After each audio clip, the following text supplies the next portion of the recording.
Na hapa niwaambie, hasa sisi vijana tunashughulika na mambo ya ilmu. Jana nimewaambia kule, mwanadamu anapokuwa duniani, shughuli mama anatakiwa kushughulika nazo ni ngapi? 2 tu. Vijana mupo? Nyi wazee mnatakiwa mrekodi tu.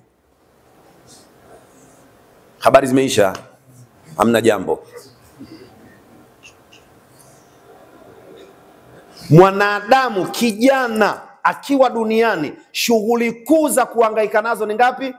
2. Shughuli ya kwanza, kushughulikia kuipambania dini, kusoma, kusomesha, kusikiliza mawaidha, kutoa mawaidha. Hizo zote ni yani jumla ni dude moja kubwa dini. Hiyo ndo shughuli ya kwanza ukiwa kijana. Shughuli ya pili, kujenga nchi yako. Ni jukumu letu. Tunaposema kujenga nchi, kuanzia kutafuta hela wewe, ukuambiwa uweshe usitafute hela. Shehe naye apewe. Unamwalika mtu anatoka hapa anakwenda kule wapi? Huko wanaita wapi? Kule tulipotoka, Misungwi. Shehe kavunja mambo yake, una ndoa ya mwanao Misungwi.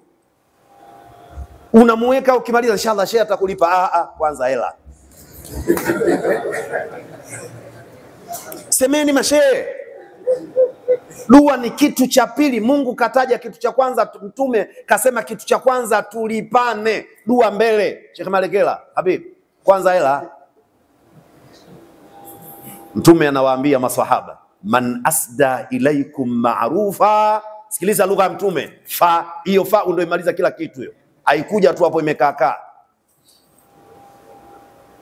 Aliyekufanyieni jema,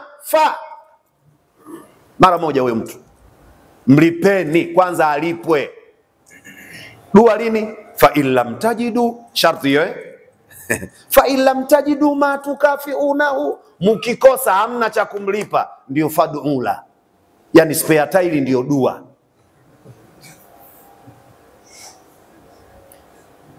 Ndio dini inavyotaka, kwa sababu kutafuta hela ni sehemu katika maisha.